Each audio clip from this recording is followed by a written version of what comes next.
जानिए online batting app पर ED का एक्शन सामने आया। यहां ऑनलाइन बैटिंग ऐप के जरिए करोड़ों की ठगी का खुलासा हुआ है और इस मामले में जानकारी ये है कि Jogania online batting app network पर छापेमारी ईडी ने यहां पर सामने आई है। ईडी की चित्तौड़गढ़, उदयपुर और सालुम्बर में।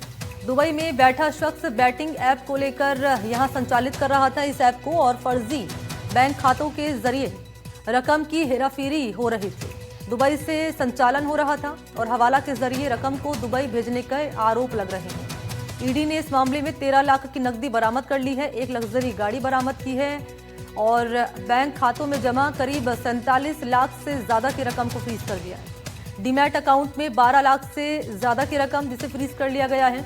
और आपको जानकारी ये दें कि सैकड़ों म्यूल अकाउंट्स की डिटेल्स का भी खुलासा इस मामले में ईडी ने किया है। और आइए चलते हैं सहयोगी विश्वास के पास, इस वक्त हमारे साथ मौजूद हैं इसी पर ज्यादा जानकारी लिए। विश्वास, ऑनलाइन बैटिंग ऐप मामले में ईडी का जो एक्शन सामने आया है, इसमें अब तक का ताजा अपडेट क्या सामने आ रहा है? देखिए, जो जोगनिया ये कोई बैटिंग ऐप है, इसके जरिए ये जो आरोपी है बालमुकुंद ईनानी, ये लोगों को बरगलाता था, खासकर युवा जो कि कम उम्र के युवा हैं, साथ ही जो दिहाड़ी मजदूर लोग हैं उसके आसपास के नेटवर्क में, उनको बरगलाकर उसमें पैसा उनसे लगवाता था। और अन्य कई तरह के इसमें गेम्स रहते थे, जिस तरीके से चांस के जो गेम्स रहते थे। आपको ये भी बताना चाहूँगा कि जिस तरीके से भारत में जो एक्ट है उनमें दो चीज़ें बाइफरगेट की गई हैं, गेम ऑफ चांस और गेम ऑफ स्किल्स। तो गेम ऑफ चांस के जितने भी गेम्स होते हैं उनको जो है जुए में की कैटेगरी में माना जाता है और ये सारे जो गेम हैं ये प्रतिबंधित है, इलीगल हैं भारत में। उसके अलावा उसमें ये उनका पैसा लगवाता था, साथ ही उनसे लालच देकर उनको कि आपके पैसे बढ़ जाएंगे और इस तरह की जो चीज़ें हैं उसके जरिए इन लोगों को बरगलाकर इस पूरे नेक्सस में फंसाया जाता था। अब ईडी ने छापेमारी करके इस पूरा ये नेक्सस चल रहा था, पूरा ये जो गिरोह इस तरीके से काम कर रहा था, इसको बस्ट किया है। और आपको बताएं कि लगभग 73 लाख रुपए जो हैं वो जब्त भी किए गए हैं, जिसमें 13 लाख रुपए की नकदी मिली है, 12,80,000 रुपए लगभग डीमैट अकाउंट में और लगभग 47,60,000 रुपए जो है वो बैंक अकाउंट में फ्रीज किए गए हैं। तो ये इस बात से इसकी पुष्टि होती है किस तरीके से बड़ा ये जो नेटवर्क है पूरा चल रहा था। लगभग 73 लाख रुपए की जब्ती हुई है। एक कार मिली है आरोपी के पास से, उसको पुलिस ने जब्त किया है। अब ईडी जो है एफआईआर्स के हवाले से, जितनी भी एफआईआर्स हुई थी उसके हवाले से ईडी ने सभी एफआईआर्स को कंपाइल करके ट्रेस करके ये जो आरोपी है इसको पकड़ा। इसके बाद में अब उसके जो मोबाइल फोन्स हैं, लैपटॉप है, उसके रिकॉर्ड को निकाल कर ये जानकारी ली जा रही है कि कहाँ पर इसका नेटवर्क जुड़ा हुआ है।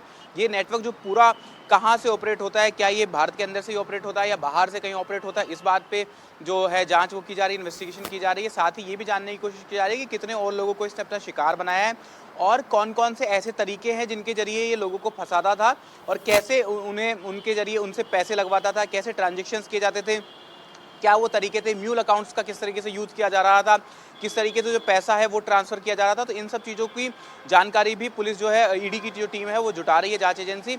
अब इस पूरे मामले में ये इन्वेस्टिगेशन की जा रही है कि किस तरीके से इस आरोपी के जरिए और जो लोग जो राज्य में या देश में कई जगहों पर इस तरह की जो चीज़ें कर रहे हैं, इनका जो नेटवर्क आपस में जुड़ा हुआ है उस नेटवर्क को तोड़ा जा सके।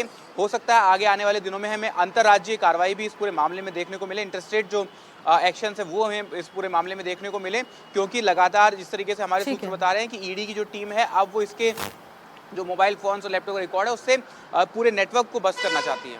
तो क्या बड़े खुलासे रहेंगे विश्वास, इस पर रहेगी हमारी नजर। फिलहाल के लिए बहुत बहुत शुक्रिया आपका तमाम अपडेट्स साझा करने के लिए। और आइए अगली बड़ी खबर का रुख कर लेते हैं। राजधानी जयपुर से है हिट एंड रन मामले को लेकर दरअसल एक चौंकाने वाला वीडियो सामने आने के बाद पुलिस एक्शन मोड में है। एनडीटीवी की रिपोर्ट के बाद पुलिस हरकत में आई। पुलिस ने संज्ञान लिया, त्वरित कार्रवाई की और दुर्घटना में शामिल लाल रंग की थार को जब्त कर लिया है। चालक की गिरफ्तारी हुई है। आपको जानकारी दें कि ये जो थार है लाल रंग की, वो प्रिया चौधरी के नाम पर पंजीकृत है और हादसे के समय गाड़ी उनकी बेटी भव्या चौधरी चला रही थी। पुलिस ने भव्या चौधरी को हिरासत में लेकर गिरफ्तार कर लिया है और इस हादसे में टोंक फाटक निवासी पारस व्यास उर्फ केशव की मौत हो गई थी, जबकि उसकी बुआ घायल हैं, उनके पैरों में फ्रैक्चर है। गाड़ी के नंबर के आधार पर पुलिस ने वाहन का पता लगाया और एक्सीडेंट सदर थाना पुलिस ने यहां पर टीम बनाकर कार्रवाई करते हुए गाड़ी को कब्जे में ले लिया।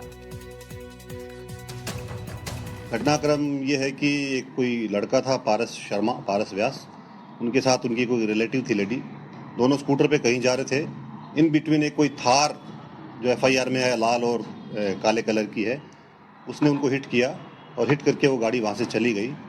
इस दुर्घटना में जो स्कूटर चालक था पारस शर्मा, उनकी डेथ हो गई है और उनके साथ जो लेडी थी, उनकी जो रिलेटिव थी, उनके भी पैर में चोट आई है। एफआईआर दर्ज हो गई है और जो थार गाड़ी है वो हमने डिटेन कर ली है। गाड़ी को कौन चला रहा था, आरोपी कौन है, ये भी इन्वेस्टिगेशन हम कर रहे हैं, उसके बाद में डिटेल आपको दे दी जाएगी। तो राजस्थान में सड़क हादसों की 3 घटनाओं ने पूरे प्रदेश को झकझोर कर रख दिया है। बीते दिन जयपुर पुलिस ने कार से ब्लैक फिल्म हटवाई, करीब 150 वाहनों को जब्त किया और इसके तुरंत बाद ही थार लाल रंग की गाड़ी जिसका आतंक देखा गया।